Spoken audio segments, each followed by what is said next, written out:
All right, so have you heard about this hairdresser that's like, it's like like she's trying to send this message about consent. And so she's making these videos where she's filming her and the clients, and she opens everyone with like, is it okay for me to touch you? Have you seen this? No, I haven't. Oh my, okay, so you got to watch this. Okay, is it okay if I touch you? Yeah. Okay, cool. And what are your pronouns? They, them. She, they. I'm glad we exchanged those. Yes. Okay. I'm glad that you came in today. So, okay if I touch you. Go right ahead. And what are your pronouns? He, him. She, her. Thank you for asking earlier. Okay, So the premise is she asks people if she can touch them. Right.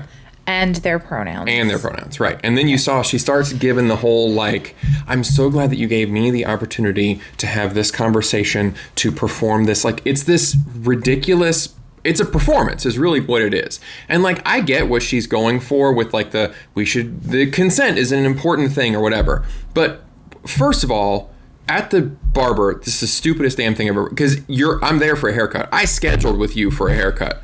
I came in to get my haircut. Then like everybody's saying the same thing. They're like, what would you do if she said, like somebody said no, what would you do? How you gonna cut a hair without asking? So like, I get that she's trying to do the whole consent is important, but you picked a setting that is so stupid. That'd be like if we were at a restaurant and the waiter was trying to make a point and they were like, is it okay if I serve you food? Yes, that's what I'm freaking here for. That's a dumbass question to ask me. And then the other thing that bothers me about this is that she is like, they do the pronoun exchange, which I also find really stupid, because if I ask you your pronouns and we're having a conversation, when am I ever going to use those? Yeah, I don't know. It's never going to come up while we're talking. You use pronouns when you're talking about other people.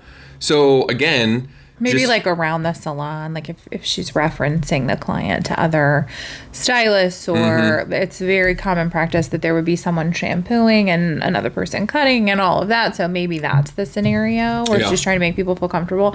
I think I obviously I agree with you that in this situation, these people are coming to get their haircut. So it's an understood exchange that this person is going to be touching your hair.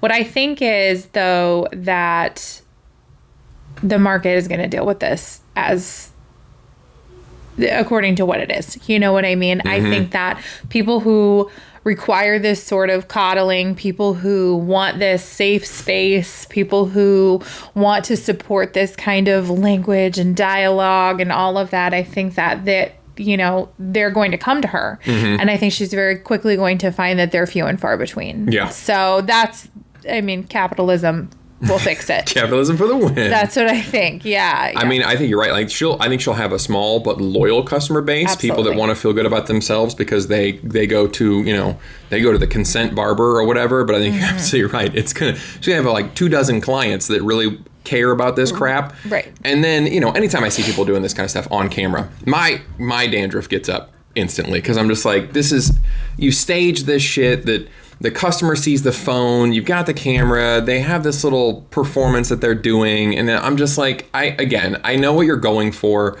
You look so silly when you stage it like that. But that's what it is. She's marketing her business to this type of customer. Yeah. This is her form of marketing. She's online. She's making sure everyone sees that this is how she runs her business, because there isn't that big of a clientele for this type of performance. There aren't that many people who are going to be even comfortable with that sort of exchange at a hair salon. I don't want people to talk to me any more than is necessary. Just, this is what I want with my hair. Half the time I'm just showing them a picture. There's no description necessary here. This is what I want. Figure it out, you know? And that's what I'm paying you for, is to make it look like this photo that I'm showing you. And you don't need to know really anything else about my life at all whatsoever. Yeah. So she's marketing to a very particular client, and that's what that is. It's like a commercial that she's doing. It's performance. That's you hit the nail on the head with that it is a performance, and she's trying to market to this particular type of person because there clearly aren't enough of them. Right. So.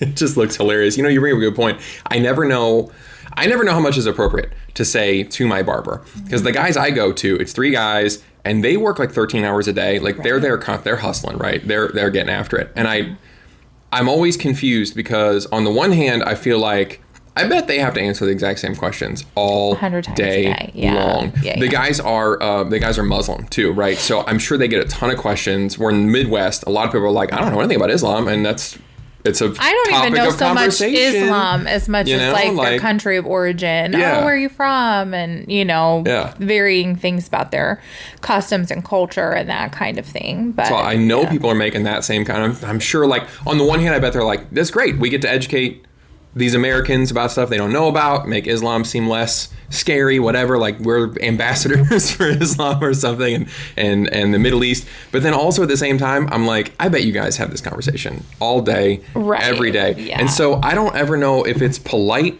to ask the questions and like show interest in that, or if it's more polite to just shut up and give that guy a freaking break for a half hour while he cuts my hair and not have to make the exact same small talk that he's made all day, all week, all month. Absolutely. So I don't know. I never know what the right answer is there. I'm sure it depends on the stylist. Some people are chattier than others, but to me, I don't know. I'm not a small talker to begin with, and so it's just not what I'm there for. I want you to cut my hair. I'll be polite and I'm happy to answer questions and, you know, whatever. But yeah, I'm not there to have a whole discourse about transgender, you know, about your pronouns and your, I don't care. Yeah. What shampoo should I use? I don't know. Yeah, you're right though. I mean, these are the type of people that, and they're basically, they're all calling themselves allies. And it's, I think it's like a fun little, like, you're an ally, you're a virtue signal, I am too, this is great. It's like a fandom. It's like a fandom. Yeah. Like the nerd in me acknowledges the nerd in Alphabet you. fame. Yes. Yeah, it is. But like I said, I think that capitalism will sort that out very quickly, because she will find a clientele that is interested in that sort of treatment and that sort of language that's important to them, and those people will find her, and that will be great. But I just don't